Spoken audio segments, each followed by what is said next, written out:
Hi everyone, and welcome to the first in our Green Steve's Making Solar Simpler series, which will, as ever, be brought to you by Steve Cirell and myself.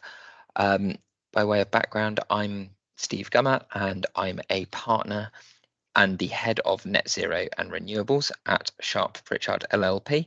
And for all of this series, I shall be joined by Steve Cirell, formerly a partner at Eversheds, an expert in renewables, but now a leading consultant in the renewables space. And as many of you will know, Steve and I have been working together for a number of years now on advertising and talking about the options available to local authorities for solar generation. The purpose of today's seminar is to talk about our first paper in Making Solar Simpler, and it's a bit of an overview really of some of the bigger picture challenges that solar faces and some of the bigger picture opportunities there are in solar. And so we're absolutely delighted today to be joined by Ray Noble, MBE. Ray is an absolute expert in all things solar. As far as I'm concerned, he pretty much created the market for PV. As a building material. He's experienced in all forms of PV, and he does an awful lot of work in government liaison, and he's a specialist advisor to all sorts of users of PV. Have I got that right, Ray? Yeah, that's fine. So shall we start between the three of us, perhaps with just a bit of horizon scanning? So maybe I wonder if each of you would kind of maybe share maybe your two biggest challenges and your two biggest opportunities in the solar space, sort of as we stand today. Yeah, well, if I kick off with that one, Yeah, basically the big problem is grid connection. The solar is now well proven. It is so cheap, it is unbelievable. Even some of the newspapers are saying you can make it into your garden fence. It's that cheap. And, the government are aware of this, and that's why they set up a task force on solar. And hopefully, no matter which government's in the future, solar has a very bright future. Steve C? Okay, for me, I think we can't get away from the impact of government policy on where all this is going, and not just the impact of that on local authorities, but also the impact on markets, research and development, money coming into it, our leadership position in the UK. So there's a big piece around there, I think. And of course, it looks like it's going to be an election year, so that may change. And if you like, we could possibly come on to that. I think the other issue at local level is resources. We now know that a number of local authorities have effectively filed for bankruptcy, even though you and I know, Steve, as solicitors, it's not actually possible to do that. But essentially, they've run out of money. And the others are pretty cash strapped, to be quite honest. So perhaps involvement of grant funding, like the Public Sector Decarbonisation Fund, might be of some help. But the irony on that particular point is that, in actual fact, you don't need government money to do it. The business cases on this are very robust, as Ray has said, and stand up well on their own. So I'm hoping that both of those points are surmountable, and maybe we'll come back at the end on how this will impact all local authorities.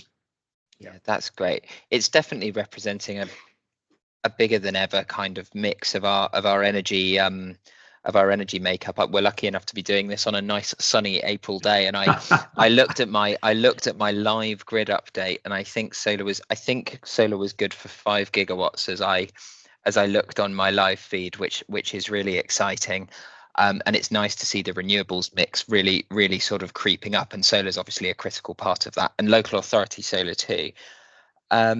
So Ray, I kind of wanted to come to you first, because you've been doing this, if you'll forgive me, for an awfully long time, and you're a bit of an expert. And so I kind of wanted to maybe pick your brains a bit about the journey solar's been on, and some of your experiences from kind of delivering us and getting us to this point.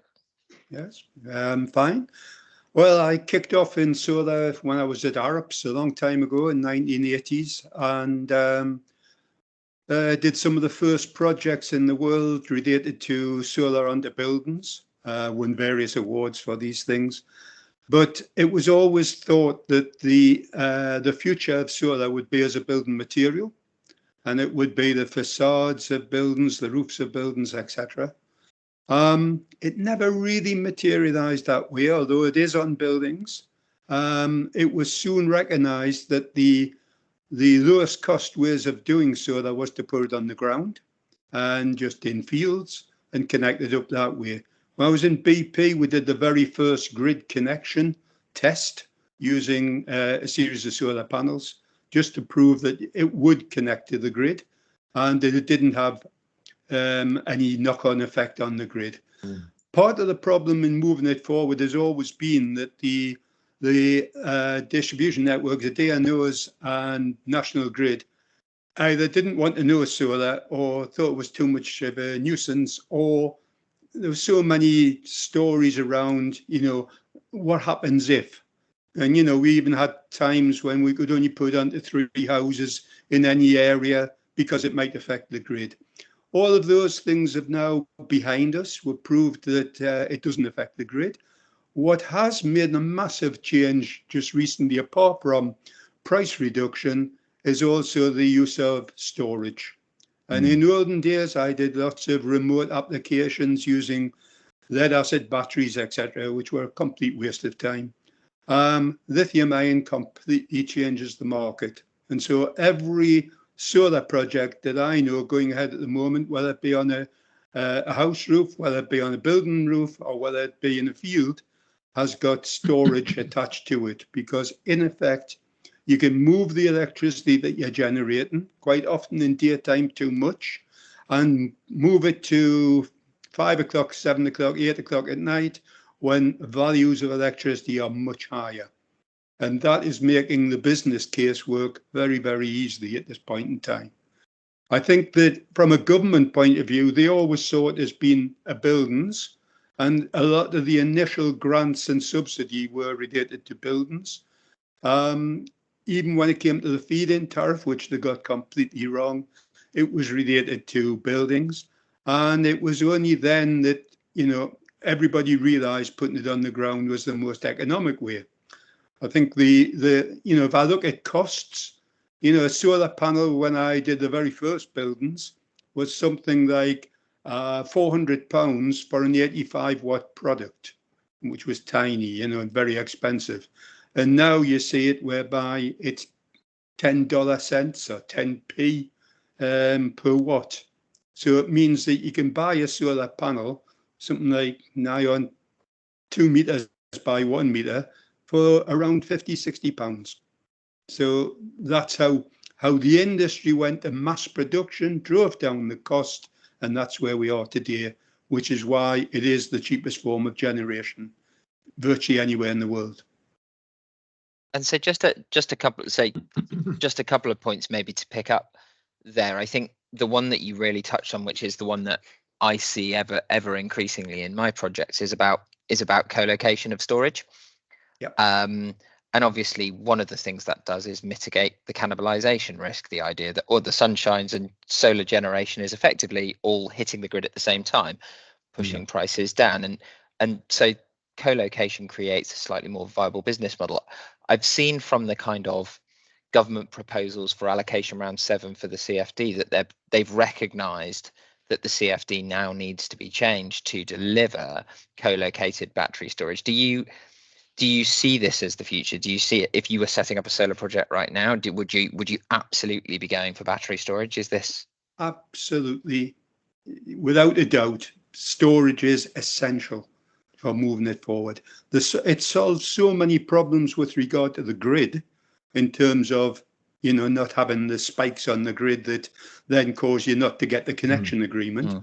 And likewise, purely moving electricity to a time when it's of greater value makes the business case work.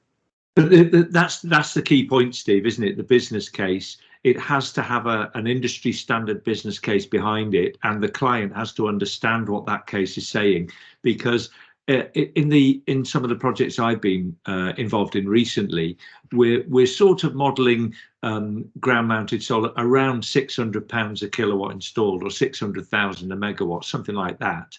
But of course, if you add battery storage, we're sort of modelling 500, 550 for the battery. So essentially, it's doubling the capital cost. But that doesn't matter, because at the end of the day, it's the return that you get on the investment, the income you earn, and what the net profit is at the end of the day. And so essentially, you will almost always get a better return by adding the battery storage, as well as all the flexibility and other things that Ray's mentioned. And therefore, there'd have to be some good reasons why you don't want to. And I think that those don't really apply to solar farms. They might do to buildings. If it was a 9 to 5 operation in a building, then you might say, is it worth it? Because you don't really need to time shift. That's when a 24-hour building comes in, and it's a different scenario. But certainly for ground mount, because you've virtually never got any use on site, so you're always going into the grid, as Ray says, why would you put it in the middle of the day when costs are nothing, might even be negative? When effectively you can time shift it to later in the day. I think the other thing I'm spiling a few things of what that Ray had said, and he and I are both pioneers, because at home we both got these systems. So I've got 5 kilowatts of solar and a Tesla Powerwall 2 battery in the garage, and of course it's a good way of learning how it all works. That you charge up during the day, you keep the lights on in the night, and then you get into the fancy octopus tariffs that we both got, where you can charge up when it's cheap and actually discharge it when you're making some money, and get a very generous rate. So it's a good way of understanding how all these things actually interface together. Yeah, I think it's also worth saying on storage that storage is following exactly the same path that solar did. Yeah. The greater manufacturing capacity, the lower the cost. And I've seen in the last 2 years, the cost of storage is halved in the UK. Yeah. So, and it will continue. It's not as though it's stopping where it is. It will continue to shrink in price. I think solar itself is at a price whereby it's reached the bottom now. It can't get any cheaper than where it is now. Yeah. That's really helpful. And one of the other things that I think we always sort of see, just talking about some of the challenges, is obviously this challenge that it's interesting to hear that was there right from the beginning, and is just as much, if not more, of a challenge today, and that's connection to the distribution network. Whether that's via constraint, or whether or not that's due to the intermittency of the technology causing problems. Have you seen much of a shift in this area, Ray? Are they? I mean, it's still a challenge, isn't it? It's still a challenge, but basically it's because the grid is old-fashioned. It's designed for power stations in set locations, and therefore putting electricity in at different locations creates issues. I think what's happened in the last couple of years is the DNOs and National Grid have now understood they've got to get their heads around this, and they've got to invest in the grid itself to make it appropriate for the future. But I think likewise, you know, the way that in the past, maybe you thought, well, you know, it's related to government policy and they may change, etc. Now it doesn't matter which government is in power in this country or in anywhere else in the world. Solar is the cheapest form of generation, and therefore it's going to happen. And therefore the DNOs and National Grid have now accepted this, and also the smart technology that is now available to go with solar storage installations, whereby it can do things by just monitoring the grid and playing with the grid. And therefore, it's no longer a risk to the grid that some in the DNOs thought it would be. And can I just talk a bit about the challenge as well? So you referenced, Ray, right at the start, helpfully, the Solar Task Force, and this effectively is a cross-government group which is established to drive forward the solar agenda. But when you look at their sort of mission statement, they're talking about 70 gigawatts of solar deployment by 2035. As we stand today, I think the deployable solar output is about somewhere around the 16 mark. So the scale of the challenge is still absolutely massive. That's right. Yeah. And I think it can't all be done in one go. Basically, you've got to pick the easy wins at the start. Wait for the grid in the appropriate difficult areas. But likewise, when it comes to buildings, etc., it needs to be part of the future building regs, etc. So it all fits into where we're heading in terms of the 70 gigawatt. I've told them that the 70 gigawatt will be exceeded. It's exactly what happened in the ROCs, and then the feed-in tariff. The numbers they had originally were virtually doubled in no time. And at present, although there are a few issues relating to planning permissions at times because of NIMBYs and various other things, a lot of the projects are now going ahead. And the way the government are now starting to look at things, it's part of national security, having our own energy supply. Because if you look at the latest figures, you know, the percentage that we are relying to come in from Europe, etc., may not be there in the future. And if it isn't, we are, you know, going to feel complete. So onshore wind is also now acceptable, where, you know, literally a year ago couldn't even be talked about. But now, and I think the only thing we're into at the moment is because of general elections, some are playing sort of silly rules with it relating to winning their seat, if at all possible. So if they've got a bit of aggravation in an area because of a solar farm or a wind farm or whatever, you know, they try to stall it until after the next election. I think the interesting point about that, though, is this, isn't it, Ray? When you're saying 70 gigawatts is a huge target, there's no doubt about that.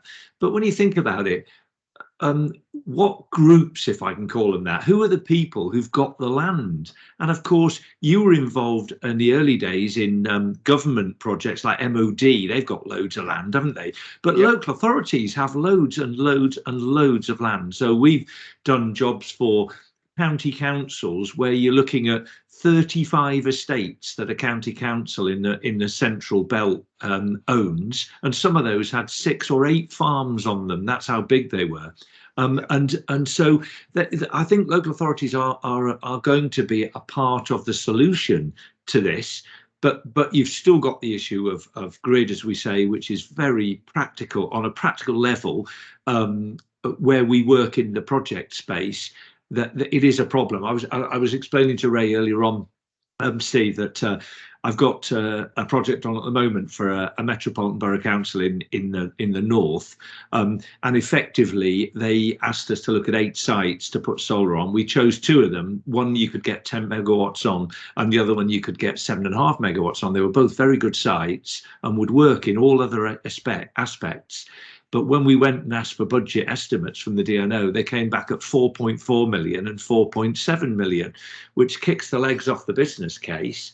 So that, you know, that is an issue. But the other thing to mention there, of course, is that it is now policy, isn't it? Specific national policy to try and kick out from the queue, the connections queue of the ones who've got these connections, but have no prospect of building their projects in the near future. And they should be thrown out so that ones that can be built immediately take their place. And that hasn't really filtered through yet, as far as I can see. But if it does, it should have quite a substantial impact. That's right. This is something that Ofgem were targeting because government asked them to. And they have written to a number of people saying, you know, you've got a connection agreement. Are you ever going to build anything, etc.? And the result of that is that I would think after the election there would be some serious changes with regard to taking back those connection agreements or replacing them or repositioning them in a queue such that other projects can go ahead at this time. So that's a link back to government policy again, isn't it? And not only having the policy but enforcing the policy, because there's no real argument against that. If you're not in a position to build yours, then you should be further down the queue or not in the queue at all. Exactly. Yep. Exactly. So I mean, we've spoken a bit there about grid connection. The other thing that I don't know if you guys have seen much of, but I see ever increasingly, planning challenge and habitat and species challenge. So I'm thinking about, by way of example, Aura Power had a solar farm in Cornwall that had planning rejected. That was going to be 30 megawatts, I think, or somewhere in and around that. And that had its planning rejected in respect of vital agricultural land, so the quality of the land being important for agriculture and therefore couldn't be used for solar. And similarly, I've had sort of issues with slow worms on site. I've had sort of, if not, I've had things with kind of woodland and things like that. And it brings us, perhaps, I think we've all accidentally mentioned the election on more than one occasion, but obviously a key feature of one of the things that Labour and I think the Conservatives are now talking about is deregulating planning. Do you see that as a key marker for this 70 gig target? I'll go back to National Trust and RSPB, both in favour of solar farms, etc. So despite the stories that the Daily Mail might produce or whatever, how it kills all birds and this, that, and the other. But likewise, the grades of land. Yes, it's great if you can use waste sites. There's not many left now, or just a few that the councils have. Grade 3B agriculture, meadowland and things like this. Yes, there's appropriate sites. But likewise, it's the farmers themselves who are saying, we may not be in business in the future. We can't afford to run our farm growing food only. And therefore, the solar gives us another revenue to help us keep the farms going, to help produce the food. On that point, Ray, there's a couple of cross references to make. I think the first one is, of course, when it comes to nationally significant infrastructure projects, which are being determined by the government, not by the local planning authority, they're tending to push them through because they see that as a requirement. That's not really for today, but it's worth mentioning as we pass. But going back to politics, we also saw a little bit of the silly season, didn't we, when it was the Conservative Party leadership election and it was Liz Truss against Rishi Sunak. And both of them actually said they were against putting solar on land, on agricultural land. Therese Coffey was the Environment Secretary, if I remember correctly at the time. She made a number of comments that were completely inaccurate about what constitutes best BAV land. And when you come to it, most of the sites, I've never done a site that was proper agricultural land, as I'd call that as a layman, if you see what I mean, as in they're all scrubby bits of grassland or whatever. There's never some market gardening crop growing on it or anything. And I think that we've got to make sure that we keep coming back to the evidence base in relation to these things about what is appropriate and what isn't. That's right. When they're called in by government on the bigger ones, they've got a list of things, and providing you get a tick in all the boxes, the government then overrule any planning decision, etc. And if you've gone through that full process and then you get refused permission, then there's something wrong.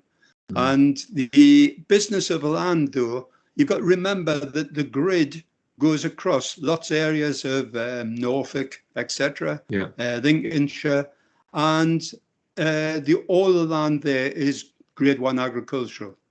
There are solar farms going to be built there, and they will be on Grade 1 land. But it's only a very small proportion of the land that those farmers own. Yes. It's sufficient to keep those farms in business, and that's the basis of doing it. All the other ones generally are on Grade 3 land. Or worse. I think I wrote an article around that time, Ray, if I remember correctly, and there was a couple of really important points that were made by the NFU saying that this is a tiny proportion. It was less than 0.5% of all agricultural land, firstly, and it was about a quarter of the land that's currently occupied by golf courses. So essentially, there's really no argument against it, and that's all there is to it. On that point, though, can I just add in something else, Steve, that I think is quite relevant? I'm doing a site at the moment over in Skelmersdale for West Lancashire Borough Council, and that's covered by peat. Now, I must admit, when I walked over it, I wouldn't have recognised it as peat. It just looked like rough grassland to me. But the climate officer came, the biodiversity officer came along and said, "Oh, it's all peat." And immediately everyone thought, "Oh, that's it. Then that'll puncture the balloon and all the rest of it." Quite the contrary. We now have a report from a biodiversity expert that the solar farm will be a very good way of protecting the peat on the site, because it will have a fence around it for 25 years, no public access, etc. And that means that the bees and the birds and the animals and all the rest of it can thrive there. And that is the best way. The only thing they were interested in was the penetration for the racking on the panels. And obviously that's an easy one to get around, because we've had that with landfill sites and various other things. So yeah, if you look at it and are prepared to work at it, there's often a solution to all of these issues. Yeah, what I'd like to agree. Yeah, there's two other areas I'd like to hit on. So the first, I think, is the change in technology, if I can, Ray, given I've got your kind of depth of experience here. So recently I've been doing more and more projects with kind of bifacial solar panels. I've also been seeing kind of sun-seeking solar panels. I've kind of seen all this range of stuff. I'm just wondering if you've got a sense of kind of what the latest is out there. When I'm specifying my solar farm, what should I be doing now? What's the next thing? What should I be asking for? Bifacial panels do give slightly more power in this country, but you really need to have a land which will reflect light. Greater if you're in the deserts of Spain and Africa and things like this, we don't get a lot of reflection from the ground in this country. But the products are, because they're in such mass production, it doesn't really matter, because they're the same price as what used to be standard panels. I think there's lots coming out again about, oh, we're inventing this new coating, this new material, etc. Just forget them. They've come out with exactly the same thing every 10 years, and they've never delivered anything. The best product by far is monocrystalline with the equivalent of thin film coatings, which allow you to get maximum generation. The efficiency now 22-24%. It will continue to rise, and as you go to mass production, you can afford to then add in other processes, which if you're just in small production, it would be too expensive to do. Yeah. So there's like I say, the panels are at a price now whereby you'll never get them lower than that price. Therefore, just buy them today. There is a change there as well, though, Steve, because in projects I've been involved with Ray, going back 8-9 years, we've had these discussions about both bifacial and tracking panels. And I remember having those discussions, Ray, and saying, well, they're 30% more expensive and 20% more efficient, therefore they're not worth it here. But they were introduced largely to the UK by GridServe, weren't they? And they've you're interested in the Warrington project, Steve. They've got them in the big solar farms that Warrington built. So that's the I think that's the York one, isn't it? And the Hull one both use the bifacial. Right. Yeah. But what they did there was they call it the albedo effect, don't they? I've got to make sure I get it right. I keep calling it the albino effect. And the albedo effect is the ability of something to reflect. And so what they've effectively done is looked at what the plants are underneath, because they're not grassed, as I understand it. They've got wildflower meadows, but they choose certain plants that help reflect the light and therefore increase the irradiance from the bottom of the panels on those farms. And that seems to, from what I can see, Ray, that seems to have become the norm now. That's right. Well, if you look at trackers, I was involved in some of the very early trackers 30 years ago, and they produce 30% more power. The problem is we're so complex, the equipment would always break down, jam, etc. However, in Spain, over the last 2 or 3 years, Spain and Portugal, they've moved from just fixed arrays to trackers. And those trackers are very, very reliable. They operate in one direction only. They're not bi-directional trackers. No. And very simple to operate. What has improved is the software that goes with them to control them. Yes. And, there's a number of projects now. It tends to follow Spain. Our weather is getting better every year. And now Spain are using trackers. What's happened is it's moved across the channel, and they're starting to put trackers in this country as well. Yeah. That's really helpful. Thank you. The other thing that I was sort of thinking was if so one of the repeated themes of Steve and my talks is that none of this is that difficult. All of this has been done before 1,000 times, and so there's no reason for local authorities, whilst we recognise that this is not sort of in their day to day, there's really nothing to be afraid of here, and there's nothing that complicated. So it's in the box of should be being done. So just to kind of give the range of stuff. So Steve and I on this Green Steve's channel, we've had someone from Nottingham Council who talked about the huge amount of kind of residential solar farm they've got, solar plant they've got in Surrey. I know the county council there has been sort of working to effectively roll out solar, not just for its own buildings, but for schools and hospitals. So actually commercializing the sale of it. Then you've got people like Cambridgeshire who have done their own solar farm and actually got that supplemented by a contract for difference. And then you've got people like Warrington, Steve, who you mentioned, who I think they've got at least one in Hull and Cirencester. So they've kind of gone outside of the area of the local authority, and then they're sleeving some of that power back. I wondered if I could, for our local authority kind of listeners who are kind of listening in, if I put you in charge of the sort of local authority solar budget tomorrow, where would you start? What would be your, for those local authorities that aren't doing anything, where would you start? Where would you?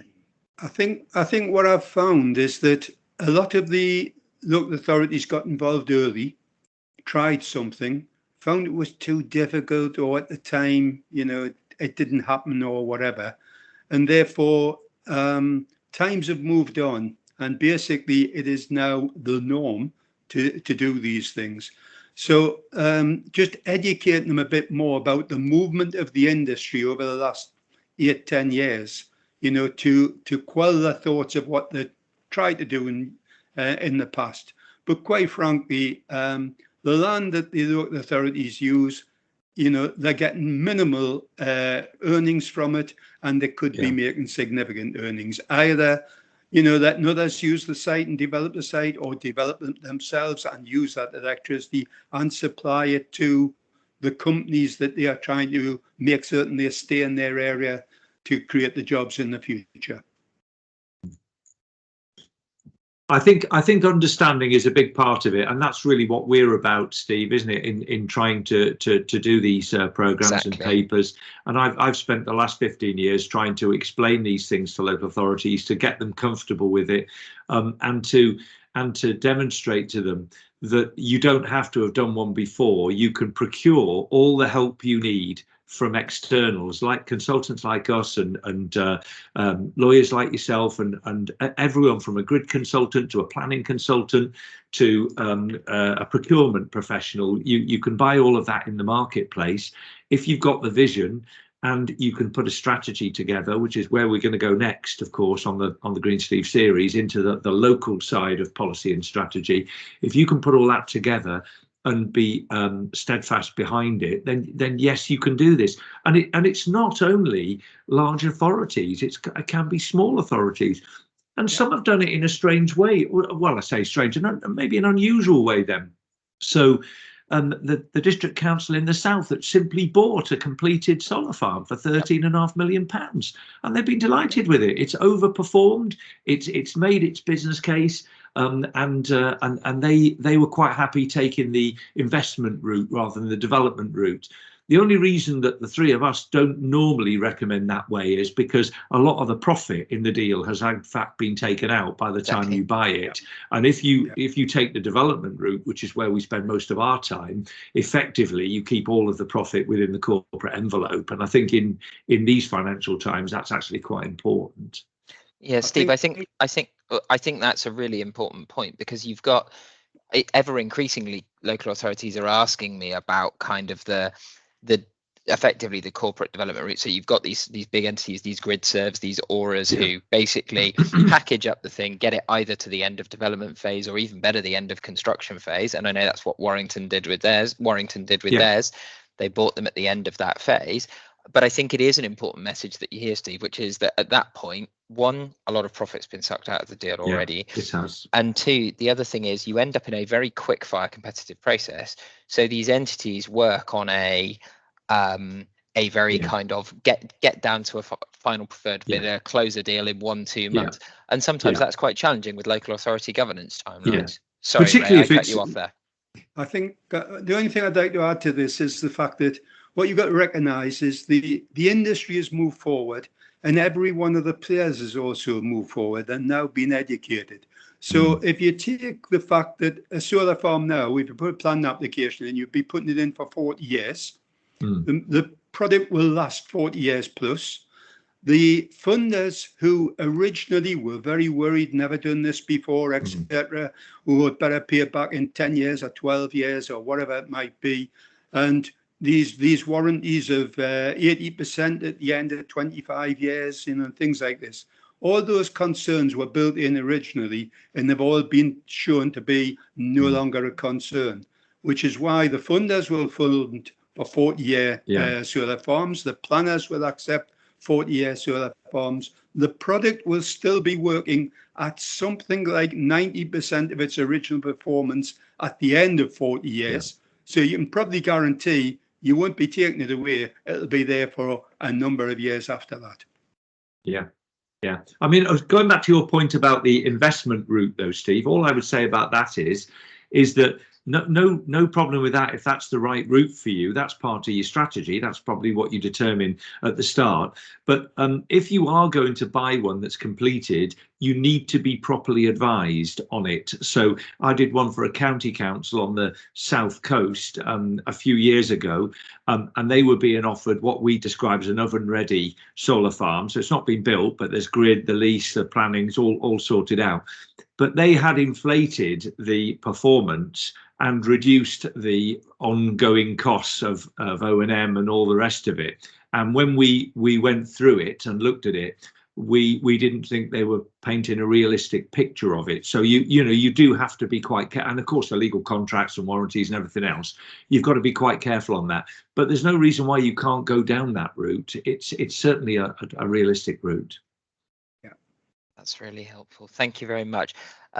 Steve's here. I just wanted to bring you in a bit more on local authority strategies. I know you're going to be talking about it a bit more in your next paper as well when we launch that. But did you want to kind of flesh out some of that, because we've spent a lot of time talking about kind of national macro picture, and I just.